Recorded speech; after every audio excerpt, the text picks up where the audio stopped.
gente deveria ser mais cientista do próprio sofrimento. Se você olhar bem, como humanidade, a gente já entendeu que todo ser humano precisa de uma infraestrutura básica, né? Ainda assim, né, de comida, de moradia, de saúde. Ainda assim, mesmo entendendo isso, que seria um básico, né, para tirar um pouco, aliviar um pouco a dor, o sofrimento humano, a gente não conseguiu ainda isso, né? Se você olhar bem, nem isso a gente conseguiu para boa parte da humanidade. Agora, além disso, uma vez que a gente está com essa infraestrutura garantida, uma vez que a gente tem um lugar para, né, morar, uma vez que a gente está comendo, trabalhando, uma vez que a gente tem isso, por que a gente continua sofrendo?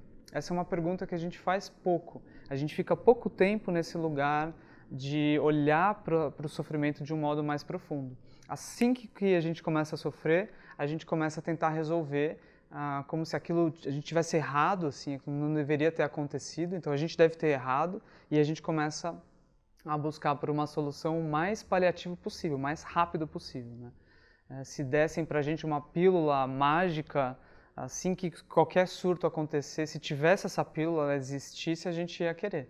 Uma bebida, uma poção mágica removedora de surtos e sofrimentos, eu garanto que ia ser, né, super bem recebido pelas pessoas, né?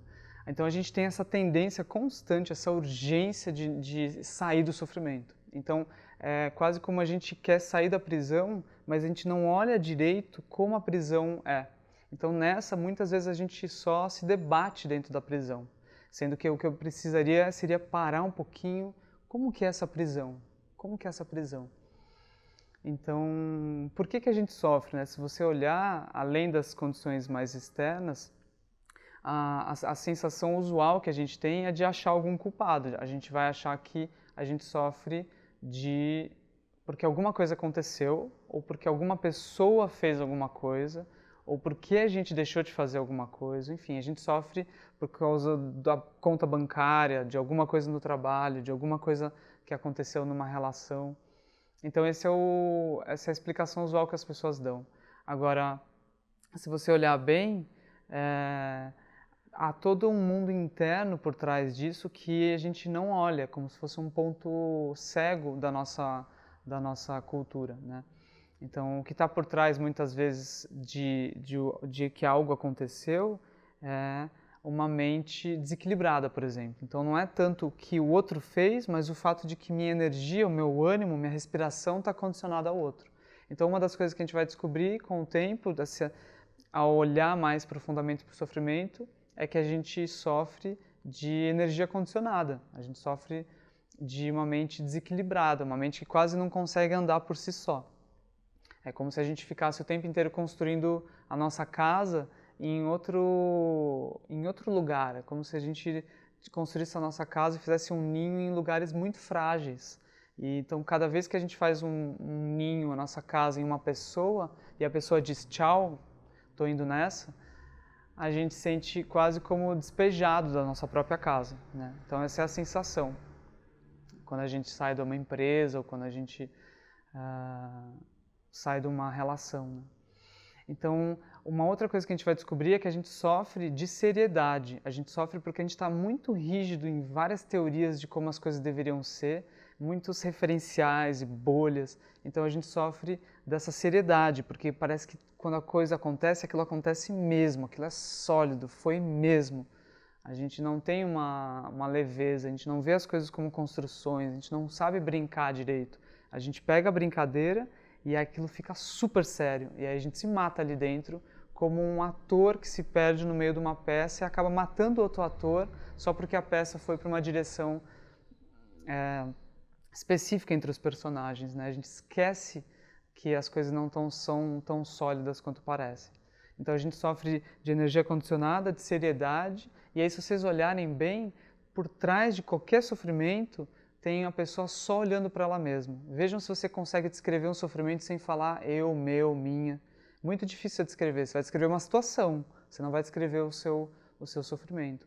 Então, em geral, as pessoas que mais sofrem são as pessoas autocentradas. Muito difícil uma pessoa que está no meio de um divórcio falar para você assim, olha, eu fico pensando como deve ser difícil para ele, eu estou olhando para ele e não é fácil. Em geral, ela fala dela, né? Então, se você olhar por trás de qualquer situação, a gente sofre disso, de energia condicionada, de seriedade, de autocentramento. E se a gente não olha para isso, não importa o lugar onde a gente esteja, se a gente estiver com essa mente, aquilo não tem como dar certo. Se a gente estiver com essa mente, entende? E por outro lado, se a gente estiver com uma outra mente equilibrada, uma mente não reativa, uma mente que consegue sustentar a própria energia, não perturbada, não oscilando junto com o que flutua ao nosso redor. Se a gente estiver com uma mente mais lúdica, mais flexível diante dos vários referenciais, um pouquinho mais fora da nossa bolha, sorrindo um pouco mais. Se a gente estiver com uma mente que não sabe, que não tem tantas certezas, aberta, curiosa, e se a gente tiver com uma mente generosa, que olha os outros em seus vários mundos, não tão autocentrada, essa mente, ela é uma mente feliz, não importa onde. Se vocês pegarem uma pessoa no final da vida, assim, vamos supor assim, assalto a minha casa e eu falo, putz, eu vou morrer assim, né? Eu vou morrer com um desconhecido me matando aqui com uma arma. Nesse momento, pessoal, vocês pensem, eu vou deixar essa pessoa definir como é que vai ser o final da minha vida? Eu vou deixar a minha energia ser condicionada, aquilo ser super sério, ser um assalto mesmo, e eu vou ficar super autocentrado, ou eu vou, naquele momento, perceber que eu posso relaxar. Nesse momento eu posso olhar para a pessoa e falar assim, meu, olha que coisa bonita, minha vida toda bonitinha e vou morrer assim. Eu posso rir desse momento, né? E aí eu posso ter ideias desse lugar mais amplo, eu posso falar, cara, vamos pelo menos tomar um drink antes, assim, né? E aí no final da minha vida, eu talvez morra desejando que essa pessoa, que seja a última vez que ela mate alguém e que em algum momento ela seja muito feliz. Então no final da minha vida, eu vou morrer conectado com a pessoa. Pensa, ela é uma pessoa importante para minha vida, ela vai ser a última pessoa com quem eu vou me relacionar nessa vida, né? Então eu morro me conectando com a pessoa, né? Então eu não deixo que aquilo defina como é que vai ser a minha experiência. Então esse contato, essa ciência do sofrimento, ela vai nos levar a um outro tipo de experiência em qualquer lugar que a gente esteja, quando a gente descobrir que as causas do nosso sofrimento, elas não são externas, elas são sutis, elas estão ligadas à qualidade da nossa presença momento a momento.